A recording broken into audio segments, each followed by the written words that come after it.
పాపాత్మురాలు అనే పేరు సంపాదించుకుంది ఆ ఊరిలో. ఆ ఊరిలో ఏ ఊరది? ఆ ఊరిలో. మన ఊరు ఏ ఊరు? నిడుబ్రోలు. ఆ ఊరికి కూడా ఒక పేరు ఉంది. చెప్పండి, ఆ ఊరు ఏ ఊరు?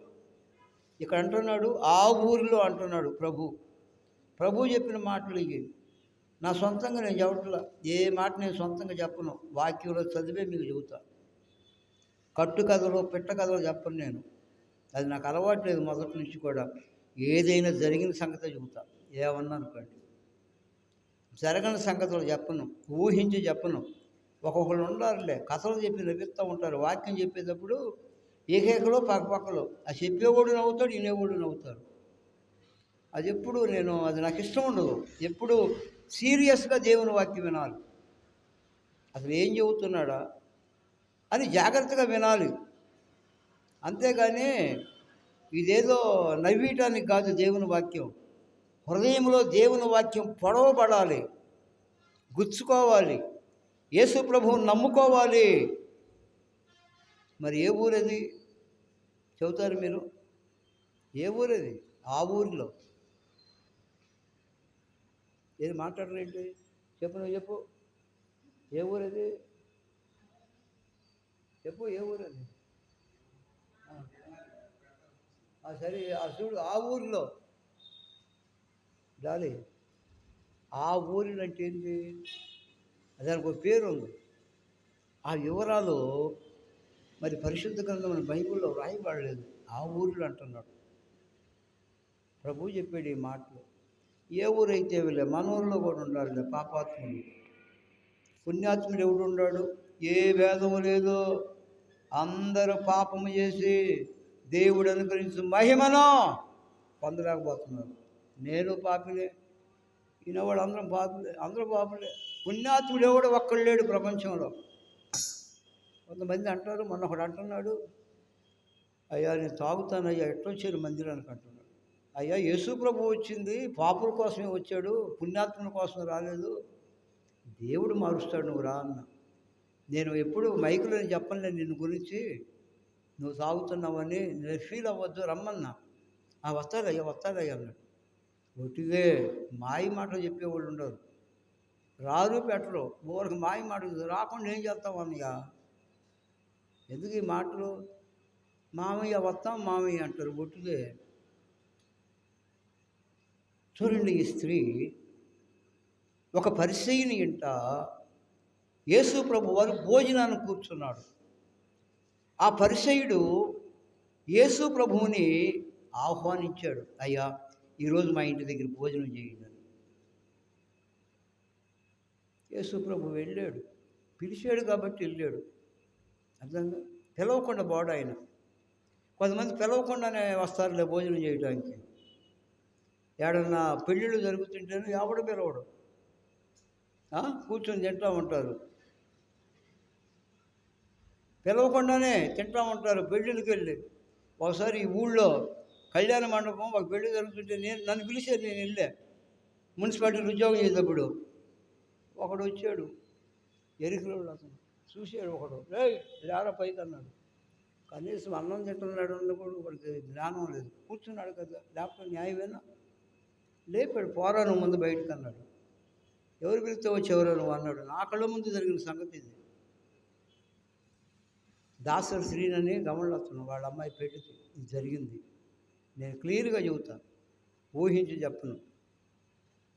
యేసు ప్రభువు కూడా పిలిస్తే ఆ ఇంటికి భోజనానికి వెళ్ళాడు.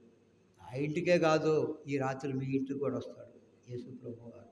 ఎట్లా వస్తాడు తెలుసా? ఎట్లా వస్తాడు?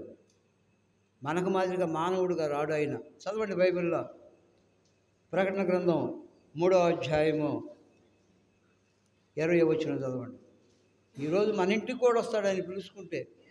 ఇదిగో నేను తలుపు వద్ద నిలుచుండి తట్టుతున్నాను, ఎవడైనను అంటున్నాడు ఇక్కడ. ఎవరైనా కావచ్చు, కులము లేదు, మతము లేదు, జాతి లేదు, దేశం లేదు, ఉద్యోగస్తులు లేదు, నిరుద్యోగం లేదు, దరిద్రులు లేదు, ధనవంతులు లేదు, ఎవడైనా సరే చెప్పమ్మ చదువు.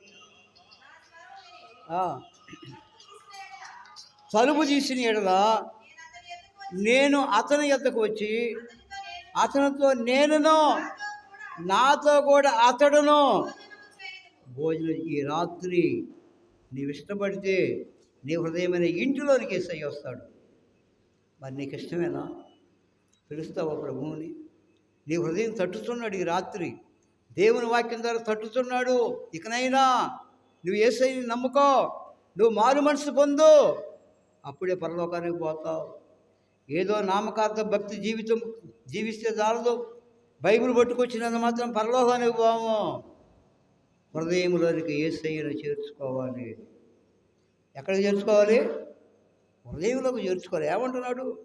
తలుపును నుండి తట్టుతున్నాను, ఎవడైనా నువ్వు తలుపు తీసిన యెడల నేను వాని యొద్దకు వచ్చి వానితో నేను, నాతో కూడా అతడు భోజనం చేయి. నీతో కూడా భోజనం చేయాలంటే ప్రభు నీ హృదయమైన ఇంటిలోనికి యేసయ్యను ఆహ్వానించు. అయ్యా రా ప్రభువా, నా హృదయం మంచిది కాదు, నా బ్రతుకు మంచిది కాదు, నా క్రియలు మంచివి కాదు, అనేక చెడు అలవాట్లతో బతుకుతున్నాను, నా పాపాలన్నీ క్షమించు ప్రభువా, నా హృదయంలో నువ్వు ఉండు ప్రభు అని ప్రార్థన చేయాలి.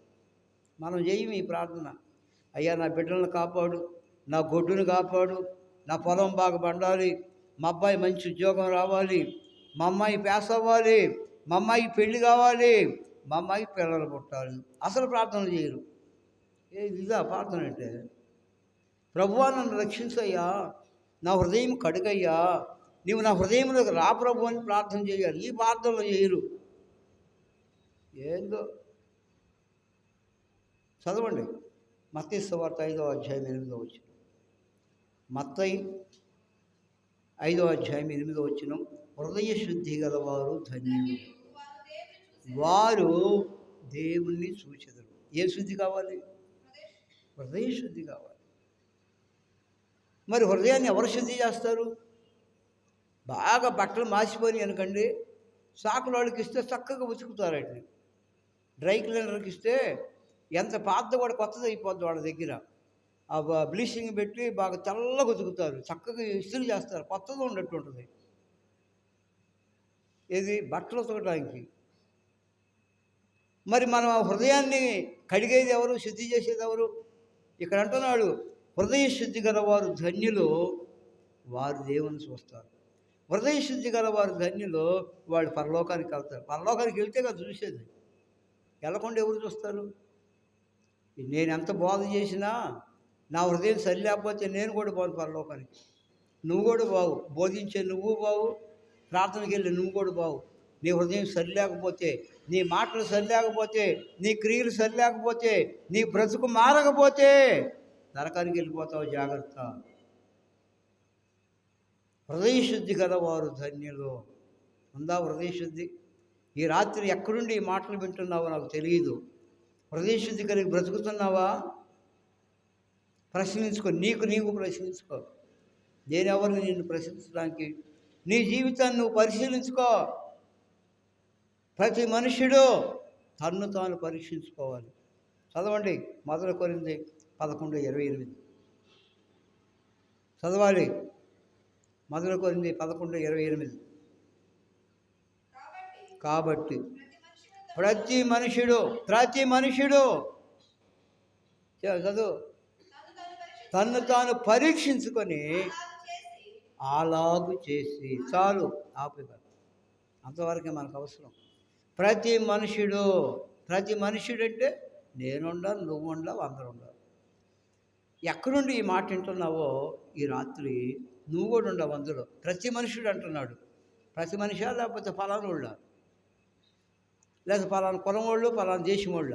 బైబిల్ ఏమని సెలవిస్తుంది? ప్రతి మనుషుడు అంటే మనిషిగా పుట్టిన ప్రతి మానవుడు అంతే. వాక్యం సెలవిస్తుంది. ప్రతి మనుషుడు తన్ను తాను పరీక్షించుకోవాలి. మనం ఏం చేస్తాం? వాళ్ళట్ట, వీళ్ళట్ట, ఆమెట్ట, ఈయనట్ట. ఎంతసేపటికి ఎదుటి వాళ్ళ వైపు చూస్తాం కానీ అసలు నేనేంటి, నా జీవితం ఏందని చూసుకోరు. ఎక్కడైనా కూర్చుంటే చాలు 2-3 ఆయమ్మని గురించి చెప్పుకుంటుంటారు. ఆయమ్మెట్ట, ఈ అమ్మెట్ట. ఇది నేనెట్ట అనుకోరు. వాక్యం ఏమి సెలవిస్తుంది? అసలు నువ్వు ఎట్టుండవు, నిన్ను నీవే పరీక్షించుకుంటుంది. తన్ను తాను పరీక్షించుకుని అలవాటు లేదు మానవుడికి. ఎంతసేపటికి ఎదుటివాడితో తప్పులు పట్టుకోవాలని చూస్తూ ఉంటారు. ఎందుకంటే మన జీవితం అటువంటిది. ఆనాడు అవ్వని దేవుడు అడిగాడు, ఎందుకు తిన్నావు పండు అంటే, అయ్యా నేను కాదయ్యా, అదిగో సర్పం తినమంటే తిన్నాను. సర్పం తినమందంట. అప్పుడు దేవుడు ఏం చెప్పాడు, ఈ పండు తినమన మీరు నిశ్చయంగా చస్తారని చెప్పాడు దేవుడు. సత్యదలు అన్నాడు. తెలుసా మీకు, చాలా కఠినమైన మాట అది. ఎప్పుడైతే ఈ పండు తింటారో మీరు చస్తారని చెప్పాడు దేవుడు. అయినా తిన్నారు. అంతే కదా ఇప్పుడు కూడా, రే అబ్బాయి ఇది మంచిది కాదురా, మరి అలవాటు మంచిది కాదు, మానుకోరంటే వాడు అంటాడు, ఏముందలే ఒకరోజు ఎటు చచ్చిపోతున్నాం కదా, హాయిగా తాగి చచ్చిపోతే బాగుండదు అనుకుంటాడు. ఈనాడు జరుగుతున్న పరిస్థితులు. దేవుని సన్నిధికి రమ్మంటే రారు. ఈ లోకంలో చెడు అలవాటుగా బానిస అయిపోయి పద్దాక తినే పనే ఏంటది, అన్నం కాదు, పాన్ పరాకులు, ఖైనీలు, ఏది గంజాయి, డ్రగ్స్. కుర్రాళ్ళు పెళ్లి కాకుండానే తాగుతున్నారు, తింటున్నారు. ఎంత దౌర్భాగ్యపు జీవితం ఒక్కసారి ఆలోచించా. ఎంత దౌర్భాగ్యం. కష్టపడి పని చేస్తున్నారు, గడగడ గడగడ అయిపోయింది. పగలు చేసిన డబ్బు అంతా అయిపోద్ది. ఇంటికి వెళ్ళేటప్పుడు ఒట్టి చేతులతో పోతారు. ఇంటి దగ్గర భార్య అడిగింది, ఏ డబ్బులు అంటే ఏడండి అయిపోయింది అంటాడు. జాగ్రత్త. ప్రతి మనుషుడు తను తాను ఏం చేయాలి, పరీక్షించుకోవాలి. నేనైనా నువ్వైనా ఎవరైనా పరీక్షించుకొని మనలో లోటుపాట్లు ఉంటే, ప్రభువా నాలో ఈ లోపం ఉంది, నన్ను క్షమించని ప్రార్థన చేయాలి. ఈ ప్రార్థనలు మనం చెయ్యం. వాళ్ళట్ట వీళ్ళట్ట ఇదే తెల్లవారు లెగితే ఒకళ్ళ మీద పడి ఏడవటమే కానీ రెండోది లేదు. ఉండాలి అలాంటి వాళ్ళు లోకంలో. ఎదుటోళ్ళ మీద ఎవరి మీద ఏడుస్తూ ఉంటారు. వద్దు, ఆ బ్రతుకు మనకు వద్దు. అసలు మనమేంటి, మన పరిస్థితి ఆలోచించుకోండి, పరీక్షించుకోండి, మీరు ధన్యులవుతారు. మనలో ఏ లోపం ఉన్నా కానీ ప్రభు నామంలో ఒప్పుకొని దాన్ని విడిచిపెట్టాలి. నేను 1972 సంవత్సరంలో యేసు ప్రభువుని నమ్ముకున్నాను. ఇప్పటికి 52 సంవత్సరాలు. భలే సినిమాలు చూసేవాడిని, మామూలు కాదు, భలే సినిమాలు చూసేవాడిని. పరుగులు వెళ్ళేవాడిని కాదు. నన్ను పొన్నూరులోనే ఉండి 5 ఏళ్ళు ఉండి. ఎప్పుడైతే నేను యేసు ప్రభువుని నమ్ముకున్నానో, చింతల ఇశ్రాయేల్ గారు ప్రార్థనలు పెట్టేవాడు. ఎక్కడ పడితే అక్కడ సువార్త మీటింగ్. అప్పట్లో ఎక్కడ పడితే అక్కడ సువార్త మీటింగ్స్. సొంగ సుబ్బయ్య గారి ఇల్లు, బండారు అబ్రహం వాళ్ళ ఇంటి ఎదురుగానే పెట్టారు మీటింగు. ఆ రోజుల్లో ఇది గట్టాగా లాగులేసి తిరుగుతూ ఉండేవాడిని. హలో, ఇట్టాగా లాగులేసి తిరిగేవాడిని. చిన్నోడు నేను. వెళ్ళి కూర్చున్న ప్రార్థనలో కూర్చుని అందరితో పాటు కూర్చున్నా. ఆయన వాక్యం చెబుతున్నాడు. పాపంలో చనిపోతే అగ్నిగుండానికి పోతామని చెబుతున్నాడు. ఆ రాత్రి నాకు భయం పుట్టింది. నిజంగా ఇప్పుడు సస్తే నాకు అతేంటండి. తెలుసా మీకు, ఎంత వాక్యమైన మనుషుల్లో చలనం లేదు. ఏనుగు మీద వర్షం పడ్డట్టే, ఏనుగు మీద వెళ్తుంటే వర్షం పడి ఎంత పడితే దానికి చలనం ఉంటుందా, లెక్క చేసిద్దా, బాగా మందం దాని చర్మం. అట్లా ఉండాలి ఈనాడు జనం. ఎంత వాక్యం విన్నా కానీ జీవితాన్ని మార్చుకోకుండా బ్రతుకుతున్నారు. అప్పుడు నేను ప్రార్థన చేశాను. నాకు ప్రార్థన చేయడం కూడా కాదు కదా, అప్పుడు చిన్నవాడు కదా. 7 తరగతి పరీక్షలు అయిపోయినాయి. ఎండాకాలం మే నెల. అక్కడ మీటింగు, బహిరంగ సువార్త మీటింగు. చిన్నవాడిని. అయితే వాక్యం విన్న తర్వాత నేను మోకరించి ప్రార్థన చేయటం ప్రారంభించాను. ఆ ప్రార్థనే చేత కాదు అసలు నాకు. ప్రభువా, నేను పాపినయ్యా, సినిమాలు చూసేవాడిని, నేను ఆ బీడీలు తాగేవాడిని. ఏది అప్పుడే బీడీలు తాగేవాడిని. మా మేనత్త నవమ్మని ఉంది, ఆ ఇంట్లో దొంగతనం చేసేవాడిని నేను. పొరుగోళ్ళ ఇళ్ళలో దొంగతనం చేయలేదులే. ₹1 దొంగవాడిని నేను.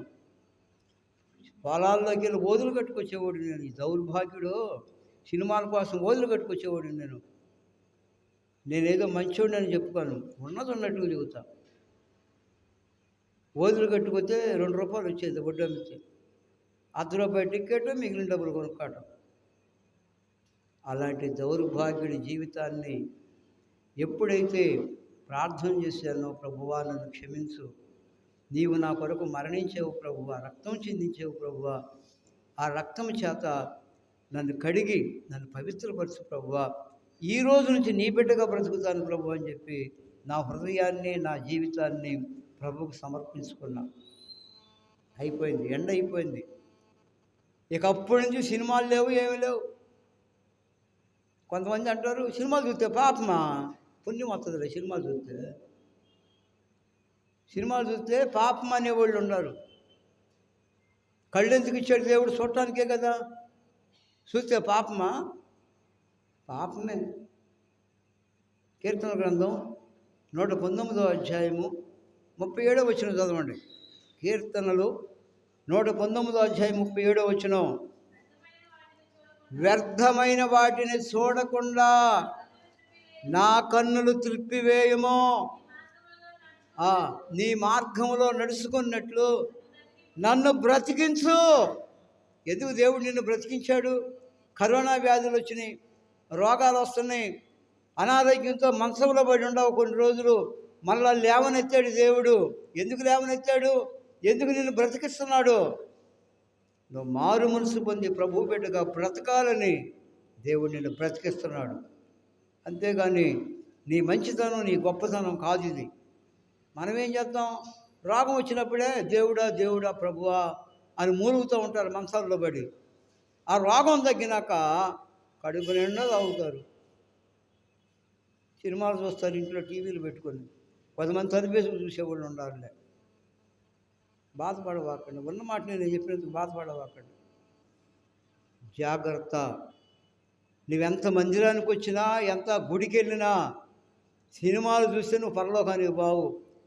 ₹1,00,00,000 కానుకిచ్చినా కానీ గుడికి నరకానికి వెళ్ళిపోతావు. నీ డబ్బు ఎవరికి కావాలి? నా కుమారుడా, నీ హృదయం నాకు ఇయ్యి అంటున్నాడు. ఇస్తున్నావా? హృదయం ఇస్తున్నావా?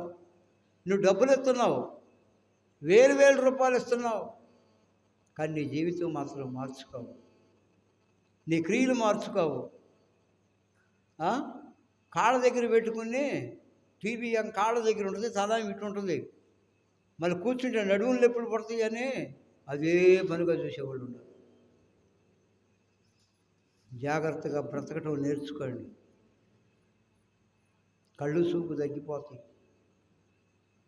సెల్ ఫోన్లు తీసుకుని పద్దాకి ఎట్టిట్టు అనొద్దు. ఎట్టిట్టంటే ఏమైపోద్ది? కంటి చూపు తగ్గిపోతుంది. తెలుసా మీకు? సెల్ ఫోన్ అంటుకోవద్దు పిల్లలు, చదువుకునే పిల్లలు, పెద్దోళ్ళు కూడా. ఒకళ్ళు మందిరంలో ఒకటి ఇట్టట్టు అనేవాళ్ళు ఉన్నారు, గుడికి వెళ్ళినా ఇట్టట్టు అనేవాళ్ళు ఉన్నారు. అదే పని. చెప్పిన మాట వినరు, చెప్పిన వాక్యం వినరు, పాటలు పాడరు, ప్రార్థనలు వచ్చి కూడా ఇదే పని పాడతారు, యూట్యూబ్లు. జాగ్రత్తగా ఉండాలి మన జీవితాల్లో.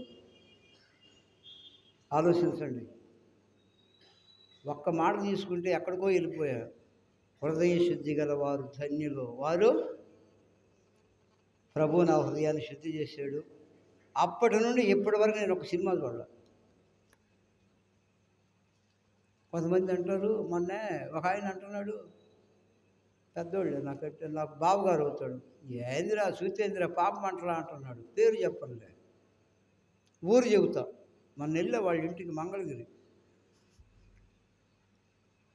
80 లక్షలు పెట్టి మంచి బిల్డింగ్ కట్టించాడు. కొంతమంది తెలిసింది, ఈ మాట చెప్తే తెలిసిపోతుంది. మా నూరే అంటున్నాడు, ఒరే నువ్వంటే నాకు ప్రేమరా, నీకు అన్నం పెడతాంటారా, మా ఇంట్లో ఉండరా, పైన ఉంది ఖాళీ అంటున్నాడు. నువ్వు చిన్నప్పటి నుండి ప్రార్థనకి వెళ్తావురా, నాకు తెలుసు నీ సంగతి. నేనేమో ఈ సినిమాలు చూస్తున్నాను. యథార్థంగా ఒప్పుకుంటున్నాడు. ప్రార్థనకి వెళ్తాను, సినిమాలు చూస్తాను. ఇమ్మానుయేలు చర్చ్ అని ఉంది వాళ్ళ ఇంటి అమ్మటే, బస్ స్టాండింగ్ వెనకమూల, మంగళగిరి బస్ స్టాండింగ్ వెనకమూల ఇమ్మానుయేలు చర్చి. ఆ చర్చికి వెళ్తాడంట, సినిమాలు చూస్తాడు, చర్చికి వెళ్తాడు. నా చర్చి రాదని చెబుతున్నాడు. నేను చెప్పా, నువ్వు తిరిగి జన్మిస్తేనే పరలోకానికి వెళ్తా. ఏందిరా తిరిగి జన్మించాడంట అన్నాడు. వివరంగా చెప్పా కాసేపు. అయ్యా మా పాస్టర్ గోడు, మా సేవకుడు ఎప్పుడు చెప్పలేదు ఈ మాటలు అంటున్నాడు. ఇట్లాగే అన్నాడు. ఏది నువ్వు ఈ మాటలు చెబుతున్నావు? బైబిల్లో ఉన్న చదువుని చదివించాడులే. ఎప్పుడు మా గుళ్ళో చెప్పలేదు, మా చర్చిలో చెప్పలేదు ఈ మాటలు. మా పాస్టర్ గారు ఏంది నువ్వు ఈ మాట చదువయ్యా, తిరిగి జన్మించినోడే పరలోకానికి వెళ్ళేది. చదవండి ఇప్పుడు మీరు యోహాను సువార్త 3వ అధ్యాయం 3వ వచనం. పరలోక రాజ్యంలో చేరాలంటే ఈ రాత్రి ఎక్కడుండి ఈ మాటలు వింటున్నావో అందుకు యేసు అతనితో ఒకడు క్రొత్తగా జన్మించితేనే కానీ అతడు దేవుని రాజ్యమును చూడలేడని నిశ్చయముగా నీతో చెప్పుచున్నాను. చూడండి, జాగ్రత్త చూడండి. బైబిల్ ఈ బోధలు చేయరు. ఈ బోధలు చేస్తే కానుకలు రావు, ప్రార్థన కూడా రారు. తెలుసా మీకు? ఇంత కఠినంగా చెబుతున్నాడని. కఠినమైన బోధలు కాదు మాయి, సులువైన సూక్ష్మమైన బోధలు. మనుషులను మభ్యపెట్టే బోధలు కాదు. అయ్యా నువ్వు గుడికొచ్చే దేవుడు నిన్ను జీవిస్తాడు, నీ బిడ్డలను జీవిస్తాడు. నేను ఎప్పుడు చెప్పను. నువ్వు మారు మనసు పొందితే, నీవు రక్షింపబడితే, నీవు తిరిగి జన్మిస్తే పరలోకానికి పోతావు, దేవుడు జీవిస్తాడు. కానుకలు ఇస్తే దేవుడు బాగా జీవిస్తాడని చెప్పేవాళ్ళు ఉన్నారు. అంటే కానుకలు లేని వాళ్ళని దేవుడు జీవించడా? జీవిస్తాడు. నువ్వు ఉన్నావు కాబట్టి ఎక్కువ కానుకిస్తున్నావు, లేనివాడు తక్కువ ఇస్తాడు. అంతేనా? వాళ్ళ స్తోమతను బట్టి ఇస్తారు. ఇలాంటి మాయ బోధలు చేసేవాళ్ళు ఉన్నారు, మన ఊర్లో కూడా ఉండాలి. క్రొత్తగా జన్మించితేనే కానీ వాడు దేవుని రాజ్యమును చూడలేడని నిశ్చయముగా నీతో చెప్పుచున్నాను. తిరిగి జన్మించిన అనుభవం కలిగి ఉండాలి మన జీవితాల్లో. క్రొత్త జన్మ, మారు మనస్సు, పాపక్షమాపణ, మనలో ఉన్న పాపాన్ని ఒప్పుకొని దాన్ని విడిచిపెట్టేసేయాలి. మన జోలికి పోకూడదు. కుక్క అంట వాంతి చేసుకుని మళ్ళీ అటు ఇటు తిరిగి వచ్చి అదే మింగి తింటదంట కుక్క. కొంతమంది జీవితాలు అట్లాగే ఉంటాయి. కుక్క తన వాంతికి తిరిగినట్లుగా కొంతమంది ఎవరో నాకు తెలియదు ఒప్పుకుంటారు. మరి తెల్లారు లెగితే అదే బతుకు. రాత్రిపూట ప్రార్థన చేస్తారు, యేసయ్య నన్ను క్షమించంటారు. తెల్లారు లెగితే మామూలు జీవితమే. అటువంటి వాడు ఎందుకు పోతాడు పరలోకానికి? తన అతిక్రమాలు దాచిపెట్టేవాడు వర్ధనుడు, కానీ వాటిని ఒప్పుకొని విడిచిపెట్టేవాడు కనికరమో పొందనో. ఒప్పుకోవాలి, విడిచిపెట్టాలి. రేత్రిపూట ఒప్పుకొని తెల్లారు లెగితే చేస్తే కుదరదు. అది మారు మనసు. పాపాన్ని ఒప్పుకోవాలి, దాన్ని విడిచిపెట్టాలి, దాని జోలికి పోకూడదు. 52 సంవత్సరాలు నేను సినిమాలు వదిలిపెట్టి ఎంత పట్టుకు నేను చూడాల. చూసిన దాఖాలు కూడా ఏమి లేవు నాకు. ఏమి చూడవచ్చుగా, ఇంట్లో సరిపేసి చూడవచ్చుగా. నేను కూడా ఎవరు కనబడకుండా, దేవుని కనబడకుండా నేను దాక్కోగలనా? చెప్పులే, ఎవరూ దాక్కోలేరు దేవుని కనబడకుండా. కంటిని నిర్మించిన వాడు కానకుండానా, చెవిని నిర్మించిన వాడు వినకుండానా. మనం ఆరాధించే దేవుడు చూస్తున్న దేవుడు. ఆయన చూస్తున్నాడు. నువ్వేం చేస్తున్నావో, నువ్వేం మాట్లాడుతున్నావో, నీ క్రియలు ఎలా ఉన్నావో ఆయన చూస్తున్నాడు. నీ హృదయం ఎలా ఉన్నదో దేవుడు చూస్తున్నాడు. ఆ భయంతో బ్రతకాలి. లేనిపోయిన అబద్ధాలు బ్రతుకు కాదు. ప్రార్థన చేస్తారు, అబద్ధాలు ఆడతారు. అటువంటి వాడు ఎందుకు పోతాడు పరలోకానికి? జాగ్రత్తగా మనం బ్రతకాలి. నేనైనా, మీరైనా, ఎవరైనా. మీకే కదా బోధ, నేను కూడా చేసుకుంటాను. అందుకని అంటాడు, నిన్ను గురించి, నీ బోధన గురించి జాగ్రత్త కలిగి ఉన్నావు. అంతే. నేనే కాదు, ఈ రాత్రి ఎక్కడుండి ఈ మాటలు వింటున్నావో నువ్వు కూడా జాగ్రత్త పడయ్యా. పాపంలో జీవిస్తే నరకానికి వెళ్ళిపోతావు. ఎంత డబ్బు కూడా నేను పరలోకానికి తీసుకొని వెళ్ళలేదు. నీ జీవితం మార్చబడాలి. చూడండి, ఈ సమరయ స్త్రీ ప్రభువు పాదాలను కడిగింది. దేంతో కడిగింది? దేంతో కడిగింది? చెప్పు, నువ్వు చెప్పు. దేంతో కడిగింది? చెప్పు. కన్నీళ్ళతోనా లేకపోతే చెంబు నీళ్ళు తీసుకొచ్చి కడిగింది? చెప్పు. మరి గట్టిగా మాట్లాడవా? కన్నీళ్లతో కడిగింది. ఎంతసేపు ఏడవాలి కన్నీరుతో కడిగి? మా సామాన్యమా చెప్పండి? ఎంత ఏడవాలి, ఎంత కన్నీరు కార్చడం అంటే ఎంత ఏడ్చి ఉంటుంది. కన్నీటితో ఆయన పాదములను కడిగి తన తల వెంట్రుకలతో ఆయన పాదాలు తుడిచి, తల వెంట్రుకలతో, స్త్రీ ఎక్కువగా ప్రేమించేది తల వెంట్రుకలను ప్రేమిస్తుంది. తెలుసా మీరు? స్త్రీకి అలంకారం ఏంటి? తల వెంట్రుకలు. ఆ వెంట్రుకలతో ప్రభు పాదాలు తుడిచింది. అంటే ప్రభువుని ఎంత ప్రేమించిందో చూడండి. ప్రభు అంటే ఎంత ప్రేమ ఆలోచన చేయండి. ఈనాడు దేవుడు అంటే ప్రేమ లేదు మనుషులకి. ఏం ప్రేమ లేదు. ప్రార్థనకు రారు, మారు మనసు పొందరు, మందిరానికి రారు. జాగ్రత్తగా బ్రతకాలి మన జీవితాల్లో. రేపేమైపోతామో మనకు తెలియదు. ఈరోజు బ్రతుకున్నాం. జాగ్రత్తగా యేసయ్యను నమ్ముకోండి. తన పాదములను కన్నీటితో కడిగి, తల వెంట్రుకలతో ఆ పాదాలను తుడిచి, ఆయన పాదములు ముద్దు పెట్టుకొని. ఎవరైనా పాదాలు ముద్దు పెట్టుకుంటారా? ఒకసారి ఆలోచించండి. చెయ్యి తీసుకుని ముద్దు పెట్టుకుంటారు ఎవరైనా. చెయ్యి తీసుకుని ముద్దు పెట్టుకుంటారు, లేకపోతే బొగ్గ మీద ముద్దు పెట్టుకుంటారు. ఈమె ఎక్కడ ముద్దు పెట్టి? పాదాలు ముద్దు పెట్టుకుంటుంది, అరికాళ్ళు ముద్దులు పెట్టుకుంటుంది. కారణం ఏంటి? ఖచ్చితంగా రాసి ఉంది అక్కడ. పాదములు ముద్దు పెట్టుకొని అత్తరు ఆ పాదములకు పూసాను. అత్తరు తలకు పోసుకుంటారు, అంతే కదా. అత్తరు తలకు పూసుకుంటారు, బట్టలకు వేసుకుంటారు, మంచి స్మెల్ రావాలని. బట్టలకు పూసుకుంటారు. ఎందుకు? దారిని పోతుంటే అడుగు మంచి వాసన రావాలి. ఇంట్లో ఈగల మోతనో, బయట ఏమో అత్తరు మోత, అత్తరు వాసన. వాడికి ఏమి లేకపోయినా కూడా అత్తలు వేసుకుని తిరుగుతూ ఉంటాడు ఒక రోడ్లో బట్టి. మీసాలకు సంపంగా నూనెంట. మింగ మెతుకులేదురా మీసాలకు సంపంగా నూనె. వాసన రావడానికి. జాగ్రత్తగా బ్రతకాలి మన జీవితాల్లో. ఇకనైనా యేసయ్యను నమ్ముకోండి. ఎక్కడుండి ఈ మాటలు వింటున్నావో అప్పుడు ప్రభు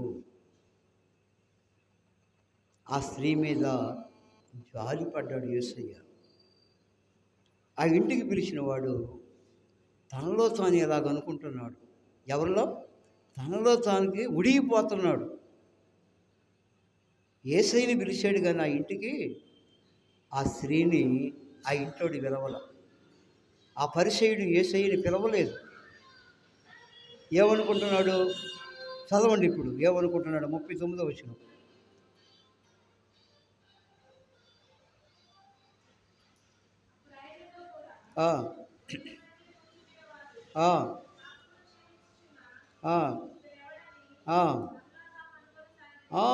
ఇతడెవడో పాపాలు క్షమించేవాడు ఈయన ఎవరు అనుకుంటున్నారు. ఎవరిని గురించి?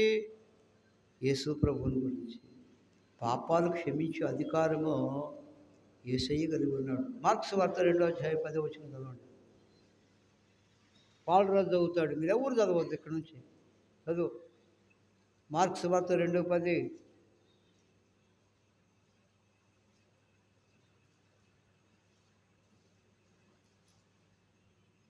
పాపములు క్షమించేందుకు భూమి మీద మనిషి కుమారునికి అధికారము కలదు. అధికారం కావాలి. ఏం కావాలి? అధికారం కావాలి. అధికారం ఎవరి దగ్గర ఉంది? మన పాపాలు క్షమించే అధికారం ఎవరికి ఉంది ఈ లోకంలో? ఏ మానవుడికి లేదు, యేసయ్యకు ఉంది. పాపములు క్షమించేందుకు భూమి మీద యేసు ప్రభు మనిషి కుమారుడు అంటే ఎవరు? యేసు ప్రభువుకు మాత్రమే అధికారం ఉంది. నీ పాపాలు క్షమించే దేవుడు యేసయ్య. నీ జీవితాన్ని మార్చే దేవుడు, నిన్ను పరలోకానికి తీసుకొని వెళ్ళే దేవుడు. అంతేగాని మెదలకుండా ఇంట్లో బొబ్బు ఉంటే నువ్వు పరలోకానికి పోవు, అగ్నిగుండానికి పోతావు. తప్పదు, తప్పించుకోలేవు. గుర్తుపెట్టుకోండి. ఎవరైతే యేసు ప్రభువుని నమ్ముకోకుండా మారు మనసు లేకుండా ఈ లోకంలో బ్రతుకుతున్నారో వాడు ఎవడైనా సరే నరకానికి వెళ్ళిపోవాల్సిందే. ఈ మనుష్యుడు తనలో తాను అనుకుంటున్నాడు, ఈమె యువతియో ఎటువంటిదో మరి ఆయనకు తెలుసు కదా, ఏంది మెదలకుండా ఉన్నాడు అనుకుంటున్నాడు. ఎవరు? ఆ భోజనానికి పిలిచినోడు. అప్పుడు ప్రభు అంటాడు, ఒక ఉపమానం చెప్పాడు ప్రభు. 41, 42 వచ్చిన చదవండి. నిన్ను కాదు, చదవమంది. ఏంది? 41, 42. అమ్మాయి నా మాటలు అర్థం కావట్లేదా? అర్థం కావట్లేదా? 41 సరి చేసేవుగా. 41, 42 రీడ్. You must read.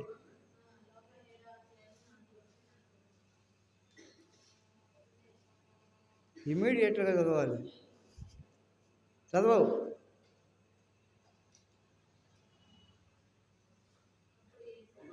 అప్పుడు యేసు అప్పిచ్చు ఒకనికి 2 రుణస్థులుండిరి. వారిలో ఒకడు 500 దేనారాలు, మరి ఒకడు 50 దేనారములు అచ్చియుండిరి. ఆ అప్పు తీర్చుటకు వారి వద్ద ఏమీయో లేకపోయెను. కనుక అతడు వారిద్దరినీ క్షమించెను. కాబట్టి వీరిలో ఎవడు అతను ఎక్కువగా ప్రేమించునో చెప్పుమని అడిగాను. ఎవరిని అడిగింది?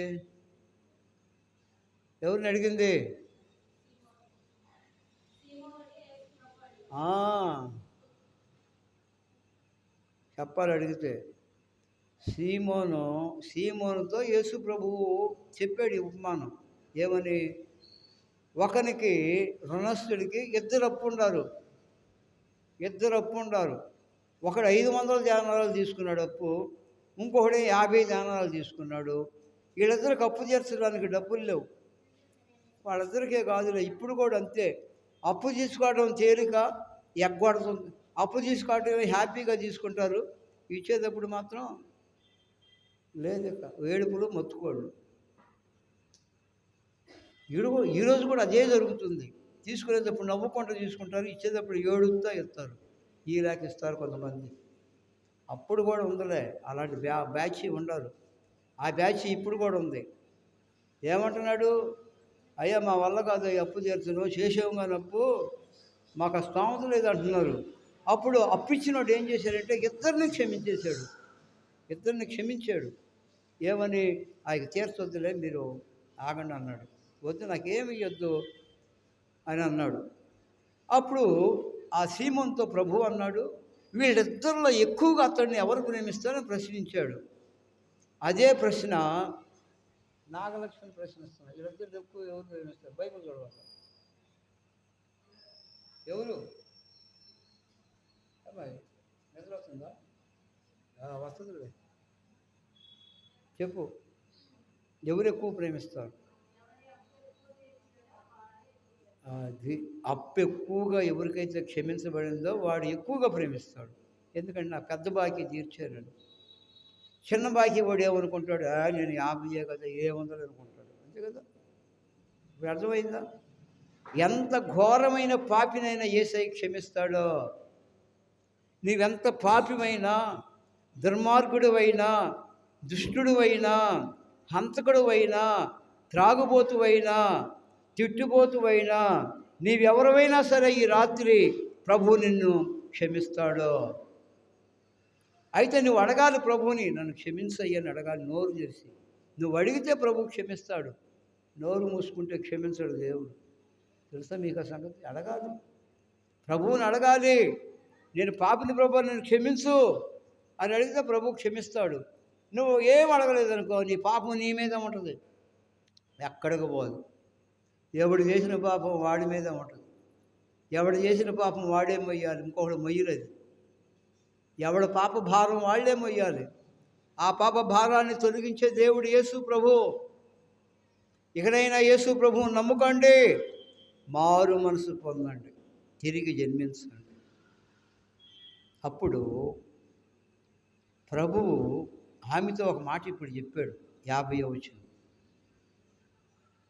చదవండి. అందుకు ఆయన, నీ విశ్వాసము నిన్ను రక్షించెను, సమాధానము గలదానవై వెళ్ళుమని ఆ స్త్రీతో చెప్పాను. ఏ స్త్రీతో? పాపాత్మురాలైన స్త్రీ. ఎవరు? పాపాత్మురాలు. ఆమె ఒక్కతే కాదు.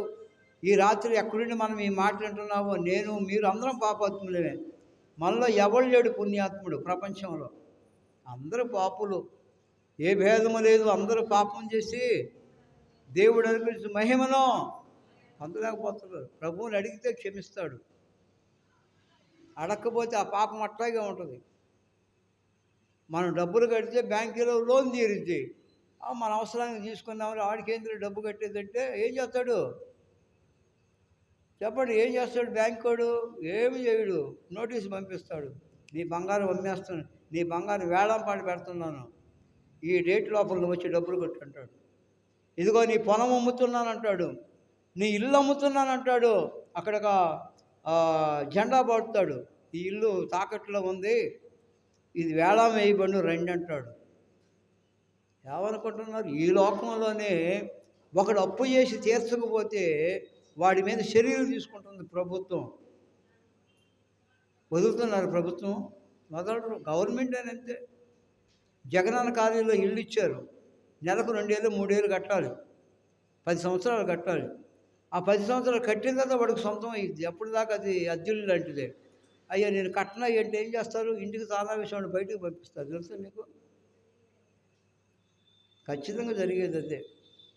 అయ్యా ఊరకనే ఇలా కొంత సబ్సిడీ ఇచ్చి కొంత డబ్బు కట్టాలని ఇప్పుడు కడుతున్నారు కొంతమంది.